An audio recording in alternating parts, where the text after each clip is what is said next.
partnering with Freedom was a good move. He's like, yeah, it appears that if you're partnered with Freedom, you grow and win over the long term. This is the Solar Disruption Theory. All right, welcome to another episode of the Solar Disruption Theory podcast. My name is Chad Towner. We've got Riley Traveler, the CEO from Boundless. We're here at your leadership retreat in Orlando. We brought the gear, we brought the microphone, so I figured we might as well take advantage of the opportunity and, have a conversation. How you doing? I'm doing great. I'm a little tired. I'm not going to lie. A little tired. Orlando just has a way. It's kind of like Las Vegas, just has a way of keeping you up at night. Takes it out of you. But I'm here and I'm stoked about doing a podcast and getting these ratings up. Hey, the ratings have been, I saw the numbers from our team. I think we've got like a couple dozen listeners now, and most of them are my mom, but it's fine. We're excited. No, it's, and we made sure that we brought you in right after the end of your big retreat and your speech, and you've been going at it all day. So we'll probably be relatively brief, but there is so much going on in the solar climate right now. It's December of 2024. It's been a couple months since we've had you on, and I just wanted to kind of talk through like what is going on in solar. What are you guys seeing? And it seems like from a sales rep perspective, because I meet with a lot of sales reps. I was in Puerto Rico last week with 800 sales reps from Solar Pros. Mm-hmm. And even here today with all of your guys, sales reps see what's kind of affecting them directly. Yeah. But what are you seeing in terms of the overall climate in solar today? I see a lot of different things. I think the first thing, everybody experiences downstream effects of the root causes, right? So, and it tends to happen later. So you hear some news or you hear that there's, we can go all the way back to interest rates going up and, all of those things. But I think we're seeing right now that many organizations have ignored challenges or kind of tried to just plug their ears and close their eyes and carry on as if nothing has changed and the climate and everything is great. And all of a sudden, crisis hits and you didn't prepare for that. And so I think that what we're seeing a lot of lately in conversations that I'm having is that there's a lot of organizations that are struggling. That sucks. And I feel bad because people do get hurt in those situations. Families get hurt, people get laid off, things like that. Like that sucks. Selfishly, on the other hand, it's great because if you have your house in order and if you've been aware of the root causes and predictive of the downstream effects, which I think Freedom's done an incredible job of, kudos to Brett, who sees things miles away, acts, his biggest flaw is he probably acts too early. Right. Which then creates, as all the downstream effects start to hit, like right now what we're seeing is, what am I seeing? To answer the question as clearly as possible. I'm seeing finance companies not pay EPCs. Yeah. I'm seeing different finance companies. I'm not going to name finance companies, but there's multiples that are making it harder to get the money. Yep. They're delaying payments. They're creating bureaucracy and red tape and strict guidelines in order to get the money that companies used to be able to get quickly and easily. And that's causing a lot of pain. And so, to run a business, you need the cash to run a business. The cash is the gas in the tank. And if you run out of gas, you go to business. And most people have enough gas in the tank to get to the next gas station. But if all of a sudden, that gas station is shut down and now it's 2 miles away, 3 miles away, 4 miles away, 10 miles away, 40 miles away, well, you find yourself running out of gas. And that's what's been happening, I think, across the board is companies going from getting their money in a couple days to getting their money in a couple days later, a week later, 2 weeks later, 3 weeks later. Well, you don't got 3 weeks of runway. Right. Then you're trying to find bridge loans and you're doing, so there's lots of different stuff. I don't know enough to talk in depth about that. All I know is I'm seeing the effects. I'm having conversations with people and they're asking me, are you guys getting paid? Are you getting paid from this finance company? Are you getting paid from that one? Are the payments delayed? Do you think there's problems here? if you're online at all too, I'm on like the Solar Pros Facebook pages, and there's tons of talk about, are you getting paid from XYZ finance company? Well, I think the answer is some are, some aren't. Most are getting paid differently than they used to. What's happening there? Reps are feeling the pain of that, and it sucks. And companies are feeling the pain of that. Frankly, homeowners are feeling the pain of it. Yeah. PTO timelines are getting delayed. Like there's a lot of things happening there. But as far as the climate overall, I mean, let's if you look at the big picture, what's happening right now? Well, the United States, and this is I'm going to quote some stats here that I've heard, and you may have to fact check me. Okay. If this was Joe Rogan, if this was Joe Rogan, you could fact check me on the spot. This is a slightly lower budget podcast, but it's right up there. Many say it's right up there with Rogan. Yeah. I personally believe it's better, but the host certainly. Yeah. Rogan doesn't hold he doesn't shake a stick at Chad Towner. And everybody knows that. So the United States needs to generate about 2 terawatt hours. The United States is predicted to grow their power generation by 2 terawatt hours over the next decade. China is going to increase their production by 7 to 8 terawatt hours. There's an arms race between the United States and China, and it comes down to artificial intelligence and what's needed to power all those GPUs. And so when you look at the macro picture, like what's happening today? Well, today what's happening is we got some, finance companies are getting a little more strict and this, that, and the other. But what's happening overall? Well, over the course of the next 100 years, it's very likely that 100% of power that we use comes from solar and is stored in batteries. That's the most likely outcome for what humanity will look like in 100 years. So what are we dealing with right now? I don't know, a small problem in a tiny little speck of time over the course of what's going on. So yeah, you gotta, buckle down, deal with the issues, but don't stop and don't give up on what we're doing, because this is still, not just still, it's even more so the greatest opportunity of our lifetimes. And so, yeah, I'm seeing some people that are pessimistic and short-sighted, and I'm seeing a lot of people that are optimistic and long-sighted. And I think it's an exciting time to be alive and to be in the industry. Yeah, that's definitely an interesting take, because you're right. I mean, I do think there's a lot of sales reps out there, certainly at some of the companies that have recently gone bankrupt or on the verge of bankruptcy, where the sales reps are leaving the industry. They've just dealt with so much pain and frustration. They're like, I can't do this anymore. I'm going to go back to becoming a chef, or I'm going to go sell, satellite dishes or some other thing. And they're just saying, I can't do solar. Solar's too hard. Solar's too tough. And I do think that is going to happen, or has happened. But you're saying, yeah, but overall, the long-term viability of solar as a product, as a need for society in general, is only going to continue to increase. And people's need for electricity is only going to continue to increase. And whether you think that solar is going to generate 20%, 50%, or in your example, 100% of the energy demand for residential homeowners, it's much higher over time than it is today. And so there's the space is going to grow with or without X amount of sales reps and those who, survive this tumultuous time or not.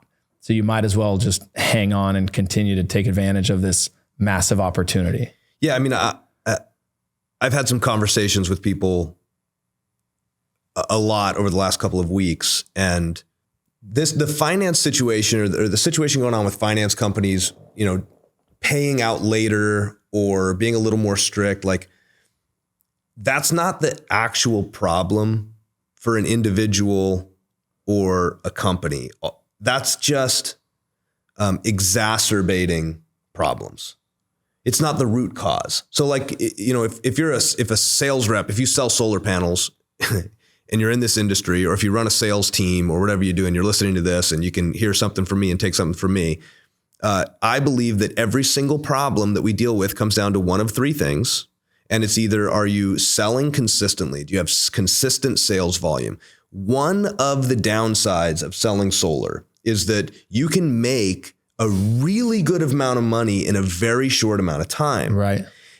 And it gives you a false sense of security that money's easy to come by, but it's not really. It actually takes some time to get the flywheel spinning. Yep. So if you're selling consistently and you have a consistent, healthy pipeline, then you're good. You check that box. The second thing is the value of your projects good? Like, you have to sell at a healthy PPW. You can't give jobs away. You shouldn't be ripping people off, but you should make a healthy commission on every project. Right. So if you have a good steady pipeline and your PPWs or EPCs, or plug in the term that you use, are healthy, okay, well then you should be pretty good.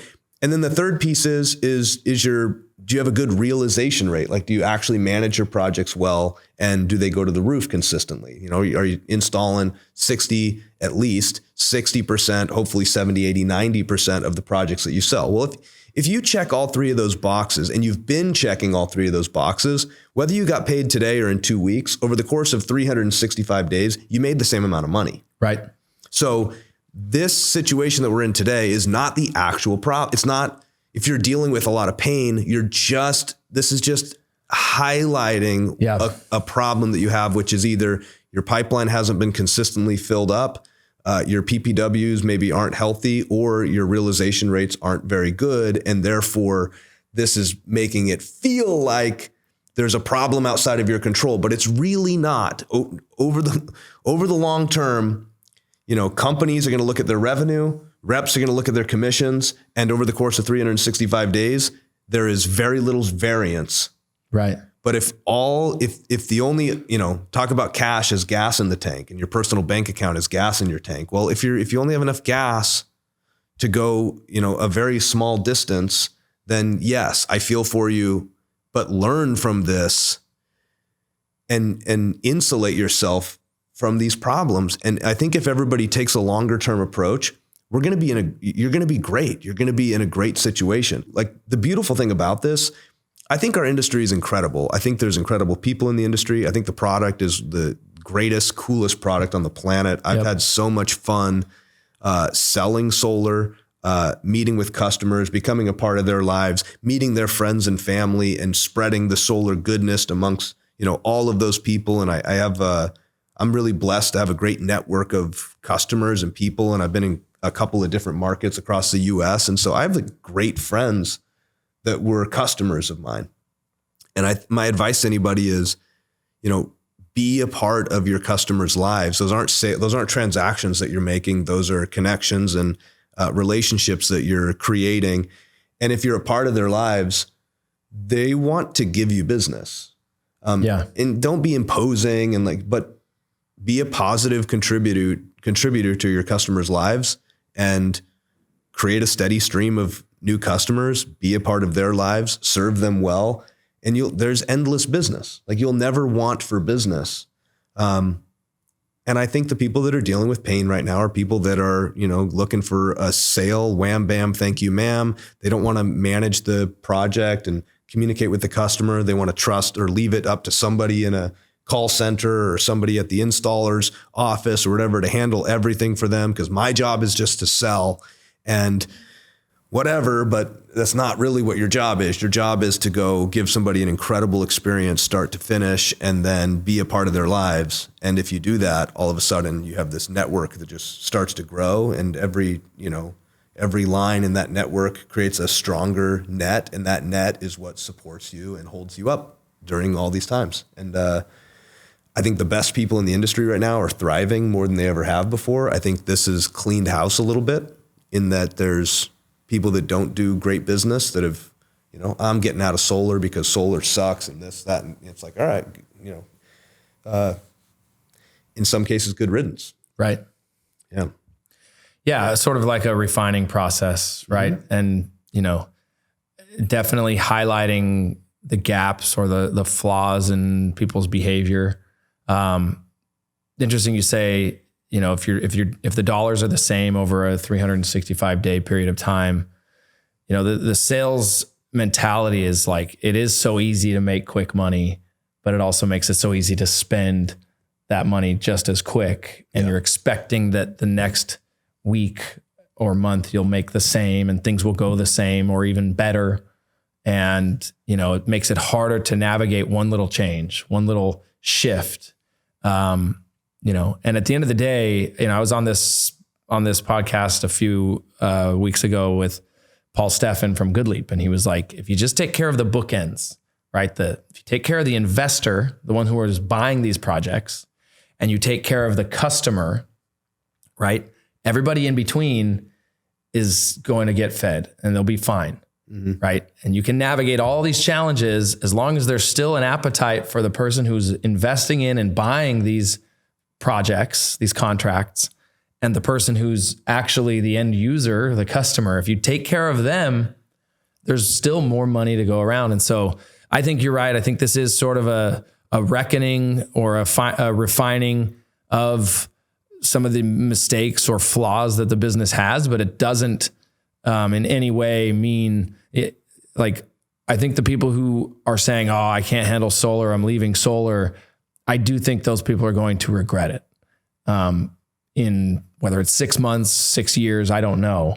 But like you said, there seems to be, if solar makes sense, which it still does, power produced by the sun still makes sense and is still cheaper and cleaner than any other form of energy, which it is, it's inevitably going to continue to grow, and there's opportunity there. Yeah. So I remember right when I got out of college, I was applying to go to graduate school, and I was also flirting with the idea of getting into solar. And I sold home security door to door in college in the summers. And so I knew that game, and I considered solar to be just kind of a cousin to that whole situation, which isn't entirely untrue. Like that's a fair assessment. What intrigued me about solar was at that time, I thought that there was a really high probability that in the future, I would be driving around and I would see solar panels on every single rooftop that the sun touches across the United States. Yeah. And I remember, driving home, I went to Tucson, Arizona, and I visited that market and visited with some friends of mine that were in the solar space. And then I was driving back home. And I remember just thinking to myself, making decisions like, okay, am I going to do this? Am I going to go get a master's degree? Because that seems like a pretty good route. Like, you can't really go wrong. If you go get a master's degree, your life's going to be pretty good. And I just couldn't kick the thought that if I don't do this and I'm driving around looking at solar panels on all these rooftops, I'll never be able to reconcile that what if, what if I would have stuck around? Make no mistake, there'll be solar panels on every single rooftop in the United States. It's going to happen. It's just a matter of when, not if. This would be a terrible time to throw in the towel. I would encourage anybody, don't play the victim right now. You're not a victim. Nobody is victimizing you. There are challenges, like you said, if you take care of if you bookend it, right, take care of the investors are incredibly important. So I think that, there's been a little bit of cultural hatred towards rich people.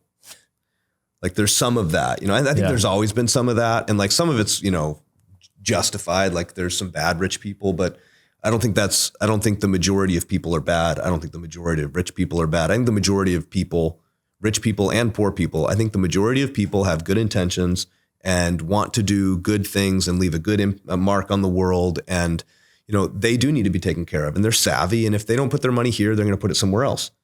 They're going to invest. They're just going to not invest here if this, doesn't go the way that they need it to go. And so it's just a whole, we're just dealing with the competition of where do rich people put their money?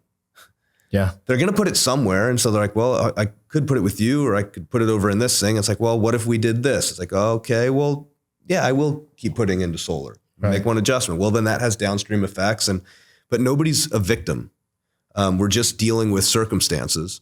Nobody's trying to hurt anybody. Nobody's trying to make it harder or this, that, or the other. It's like everybody's just doing the very best that they can. And my belief on humanity in general is that 99% of the time, people are just trying to do the best that they can. And then if something goes wrong, it's not an intention. That's just a side effect of some decision that somebody made that they thought was the best. So yeah, I think a lot of people right now are, if you're struggling right now, and like, don't make yourself so small to act like you're being victimized. Like this is an opportunity. That's what this is. And I think it might be, I've said it over and over again. It's like, this is the best opportunity that I've ever seen. It's like, this is again, the best opportunity that I've ever seen, because as the herd thins to a degree, which I think it's going to, I mean, I don't know if solar on the whole had a down year again this year. I believe it did last year. And if it does again this year, then okay. But that just tells you something that creates more space for the good and best people to rise to the top. And that's just going to happen. At the end of the day, the cream rises to the top. It always does. And the cream is not like the best and most talented. I personally believe that it's those who have staying power are the ones most that win. Consistent. Winning the war of attrition is oftentimes more important than winning the war of skill. Yeah. Well, to that, you guys have seen a lot of the benefit of this consolidation, right? That's the term we use is right. Like we're consolidating market share.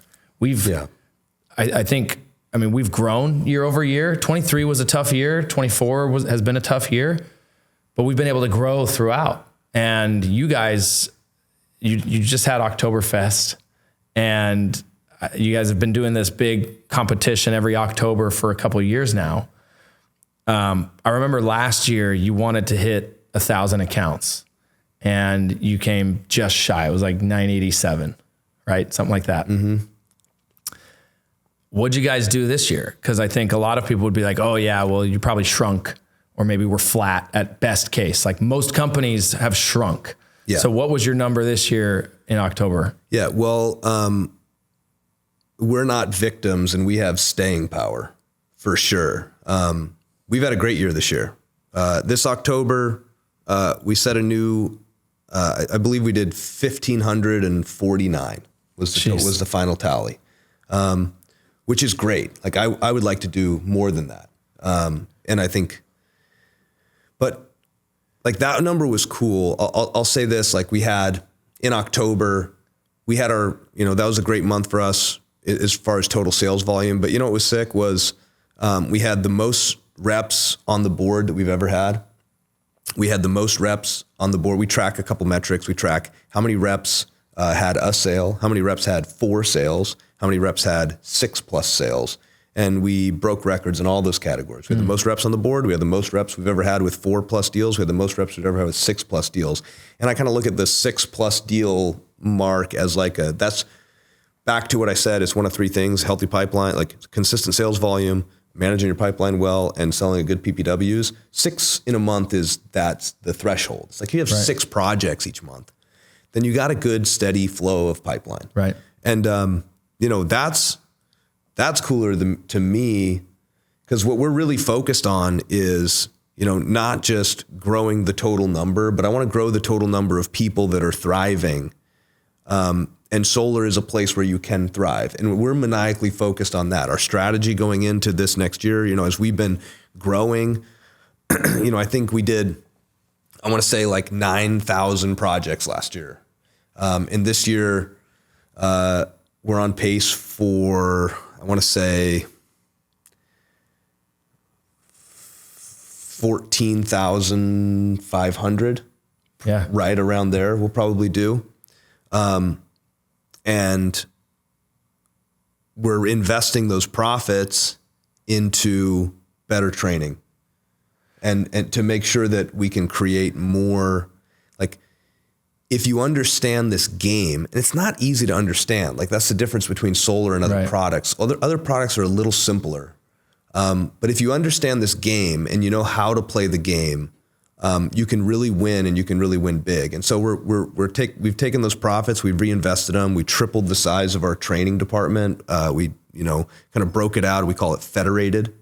So we broke the company into 3 different divisions. We federated the departments. So each department essentially is set up like its own little company where they have their own recruiters, they have their own trainers, they have their own ops, people. And then they all communicate up. And so we went from 1 company to like 3 companies this year, essentially. All under one umbrella, all with standardized processes and shared processes and resources. But that's where we're focused is I want to make sure that people have the support that they need. Because while I say like don't play the victim, it's actually really easy to do when times are tough. Like it's really easy to look at a situation and like feel sorry for yourself and you should a little bit but if you are surrounded by a support system that can help you weather those storms and help you get the knowledge that you need to be able to thrive, then that's our strategy. What I want Boundless to be known for is the single greatest place for somebody to come in and learn how to do this at the highest level possible. I want to be the best training and development organization on the planet. That's the game that we want to win. If one day that makes us the biggest and baddest, then that would be awesome. That's not necessarily the goal. I believe that if we are the best at that in that arena, then I think a byproduct of that is massive success. And I measure massive success by the total number of reps that we have making X dollars per week or X dollars per month. And I want to grow that number. And if I focus on that number, the overall stuff takes care of itself. You know what I mean? Yeah. So, well, still, I mean, I know you're not focused on the overall top line number, but 9,000 to 14,500, you're growing at almost 60% year over year in an industry that I believe is going to have shrunk 10% this year. Like that is still unbelievable. And you guys grew by over 50% just in the October competition, right? Yeah. Like year over year. So yeah, and I misspoke. You can't there. discount those things. I misspoke. Let me fact check myself. 13,500. We're pacing just under 50%. So 50% growth. Yeah. I mean, that's literally like, you can't even do a multiple of that because everybody else has been shrinking this year. Yeah. And so it is incredible. And it's a testament to the things that you're saying. Just stay focused on consistency with selling, like work the hours, right? And I would add a 4th to your 3. And it's like, just because you're making more doesn't mean you should spend more. Yeah. Right. Like people need to just live on a budget and stay within that budget every month, regardless of whether they make more than that budget. Certainly if they make less than that budget, then they should make an adjustment. But if you can just do that, because like you said, if we live in a society where it's every 30 days, it starts over. It's a month to month society. And so look at what you make on a monthly basis.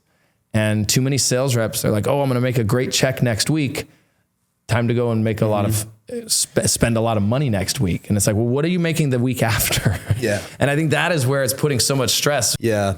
So budgets, this is interesting because, there was a time when I was like, I got to figure out like my budget, like I need to really sit down and set a budget and stick to it. And, I'm now 10 years in having failed on that entirely.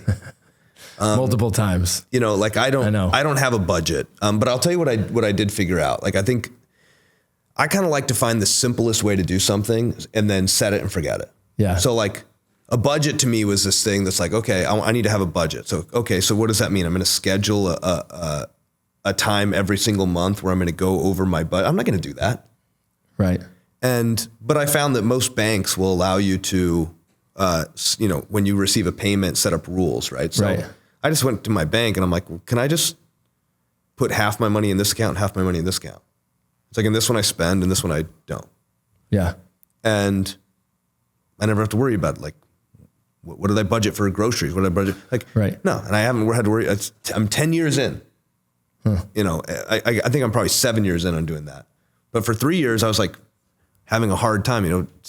Tip to anybody that's trying to like figure out your budget. Don't make it more complicated than it needs to be. Like just pick a number, pick a percentage, and put a percentage over here and a percentage over here. Touch this one, don't touch this one unless you have an emergency.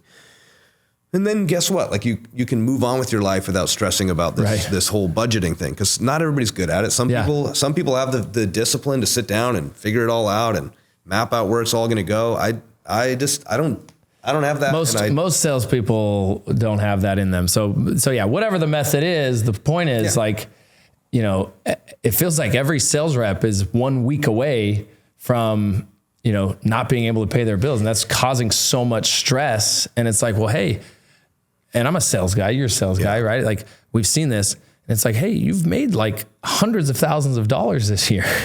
What's going on? Yeah. Right. And so I just think that is sort of it goes back to what you said. The climate in today's solar world is really just highlighting the flaws and the bad behavior or lack of discipline that has been going on for years and years and years. And, you know, we all got spoiled by like incredibly low interest rates, really, really aggressive financing terms. And, you know, it's now time to like live in a world where where like we need to run like a real normal business. Yeah. I think that, we've just been really fortunate. And it's not anybody's fault. Like anybody that's struggling a little bit right now, like don't be too hard on yourself because we've just had it so good for so long. Yeah. And it's not just in solar and like how it's like, no, like humanity has had it so good. Our ancestors, you know, not that many generations ago, like they would plant food and they would like save food for a rainy day, or they would plan for a famine, or they would plan for like, they knew that there were scenarios that recur every so many years where either you're prepared or you die. And then here we are, you know, in my lifetime, that's never been a thing. It hasn't been a thing in your life. I've never once thought like, well, somebody could die this winter because it's too cold, or like, no, we haven't had to utilize that muscle. And so now like we still don't even to that degree, but just a little bit, like we have it innately in us to utilize that, like, what if this, and prepare for crisis. Like we have that in us. We just haven't had to use that muscle. And so right now everybody has a great opportunity to start using that muscle. Yeah. And everyone's going to be better off for it. Every time anything hard happens and you don't give up and you power through, you look back 6 months later, a year later, 10 years later, whatever timeline is, you always look back and you go, really glad that happened. Yes. This came out of it. I came out of it a totally different person. And so, you know, how's everybody going to come out of this? We're going to tell stories about this time. And remember when this and this and this, and that's when we learned that. That's when we really learned that this was important and this, and it changed everything and we became better for it. The solar companies of tomorrow are going to be solid. Yeah. They're going to be solid because they have to be. And it's a beautiful thing.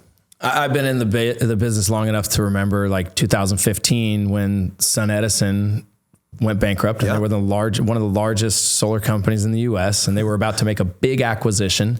They went bankrupt and financing stopped overnight. Like not a single check went out to anybody from anybody for a period of time. And that was really, really hard. I owned my own little sales dealer at the time. And so, yeah, you're right. Like you look back and it is this evolutionary process. It really is a refining process. I am so glad we've got partners like you guys that it's just stable and rock solid. And I don't have to worry about like, oh, you know, what is one of our largest dealers going to do because we're in these challenges, right? Like that's never a question that crosses my mind. It's more a matter of how are we going to solve these problems together? And so it's been a huge, it's like a breath of fresh air to know that our sales partners are invested in the same way and in the same things and want the same outcome that we want, which is to ultimately be able to continue to grow and steer the ship through these storms and come out the other end better and stronger. And in this case, it seems like what's going to happen is even larger, right, for us. And so yeah, just really appreciate the partnership and the leadership at Boundless because you guys practice and emphasize all of that sort of behavior within your group. And, you know, we have a partnership that's long-term. It's not this short-term thing. And so, these storms that happen, we know it's just a storm. It's not like, abandoned ship. And I think a lot of people are starting to abandon their ship, and they're probably calling you, they're calling a lot of people at Freedom. But, that's a testament to the partnership that we have. Yeah. We both make each other stronger. And a friend of mine that's been in the industry for a long time said to me, he remembers the day that, we began a partnership for 4 years and X number of months ago. And I told him, like, I'm partnered up with Freedom. And he had some words about that. And, we tried Freedom and I didn't really like this and that and the other. And then, a couple of years go by, and then I had a conversation with him recently, and I'm like, so, what are you seeing out there? And he's like, I partnering with Freedom was a good move. He's like, yeah, it appears that if you're partnered with Freedom, you grow and win over the long term. And I know that, Boundless and Solar Pros and Vital, that's true, all three. Yeah. It's fun to be a part of that mix, to kind of see the scoreboard and see what they're doing, and keeps you on your toes. Like, you don't want to get passed up. You don't want to get left in the, the dust. Like, everybody's growing, and it's just, Freedom is a stable force in solar. I believe it's by far the most stable force in solar. And, like you said, I think that goes hand in hand. Like, Freedom doesn't have the risk profile that most installers have, which is a large dealer walks out the door tomorrow. That's going to create a lot of pain. And it could tank an entire company. We've seen it.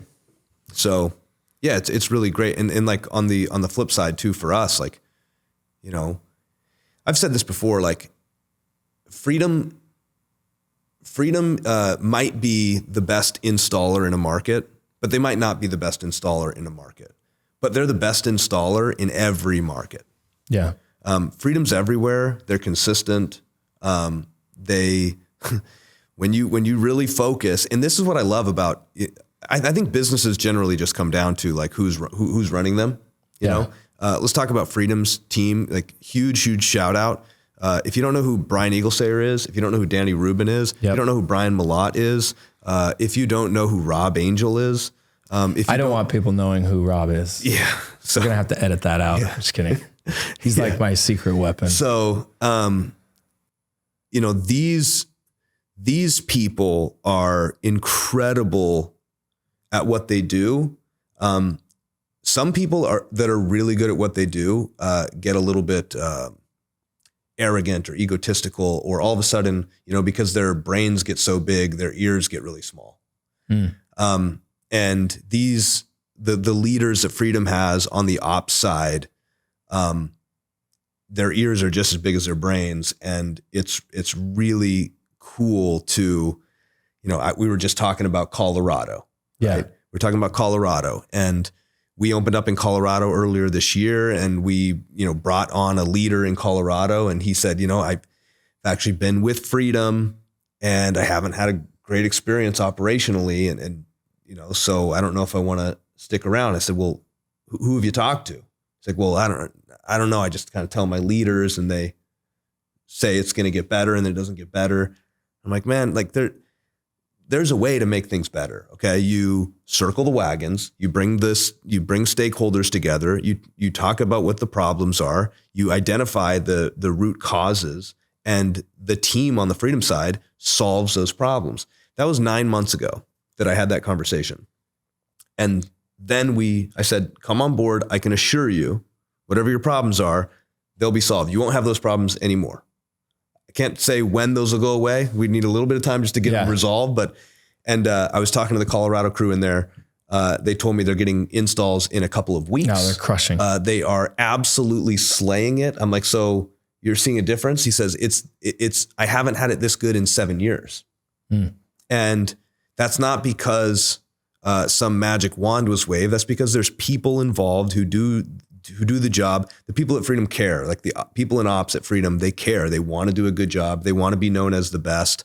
If they're not known as the best, or if they're not the best, I've found that most salespeople find it easier to just complain about something into the ether than go directly to somebody that is a stakeholder and explain what's going on and maybe try and solve the issue.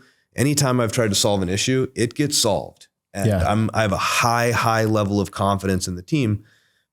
You know, there's going to be challenges. They recur over and over again. It's all part of like market cycles. And as a market grows and you got to expand and bring on new people, or you promote a leader into a new position, you got to promote somebody up. And like, what is the what does that cause? Yeah. And, but man, nothing that, good communication and, relationships cannot solve so long as all parties are capable. And, you know, the guys I named earlier, just huge shout out to them for being just epic business partners. They're so sick. Yeah, we kind of just take it for granted, right? Too often. And it's like, you know, the unsung heroes and, you know, all the other things that you listed that an organization needs to have in order to be successful. It almost goes without saying, you also need to have a world-class leadership on the operations side. Which I believe Freedom is the only one that has anything close to what Freedom has. And so, yes, absolutely. And I don't think they get enough credit. Well, it's really hard to have high standards and great culture. They actually go hand in hand when done well, but most of the time when a leader doesn't have that caliber of leadership inside of them to do both, they lean too hard one way or the other. And so if you lean too hard on, you have super high standards, well, people might think you're just a jerk and they don't want to work for you. So you might lose talented people. Yeah. And that can become a plague in an organization where there's high turnover in a lot of those labor jobs and your quality of product goes down. And then that has downstream effects. You know, salespeople are unhappy, customers are unhappy, all because somebody with really high standards doesn't know how to communicate those or effectively hold accountability with crews and with the team. And then the other side is, create a great culture. Well, we talked in our meeting today, a great culture is not just kumbaya and, having fun. Like you have to have high standards too. Yeah. And so other leaders lean too far on this and they allow mediocrity to fester. And then that also creates bad installation experiences, people slacking off, cutting corners. And so, man, when you can have high standards and great culture at the exact same time, they actually start to help each other, where the culture, reinforces the high standards and the high standards reinforce the culture. That's where we're at right now. That's what, I believe Danny runs all of field ops, and that's what Danny, kudos to Danny. I worked with Danny at Solar City 7 years ago. And I remember what I loved about Danny was that Danny had high standards and he had an incredible culture then. And he's just brought it nationwide and he's doing it at the highest level right now. And that's a huge testament to those guys. And then where does it all go up to? It all rolls up to Brett. Yep. I guess what Brett's doing. Brett's a guy that's fun to be around and he has high standards. And, I think everybody can aspire to be somebody that's great to be around and has high standards. And if everybody's like that, well, all these problems that we're talking about are in the rearview mirror pretty quick. Just give it a few weeks. Yeah, no, 100%. And I think we're very lucky, right? Very, very lucky. This is not meant to be just like hey, everything's great and perfect over here at Freedom. But at the end of the day, it makes you very grateful to look out the window and see how much better we have it. Our problems are not the same as everybody else's problems. The challenges we face are very different than the ones that I think most of the rest of the industry is facing. So, Boundless, you guys do this at the highest level. You take adult solar to the next level. And I've always loved that terminology. Again, shout out to Bo, right, for coining that phrase. But, You guys, are true professionals. So thank you for everything you guys do. Thank you for continuing to dominate and help us adapt this ever changing environment. And thank you for joining me. My pleasure. Okay. Thank you guys for listening. We will talk to you on the next episode.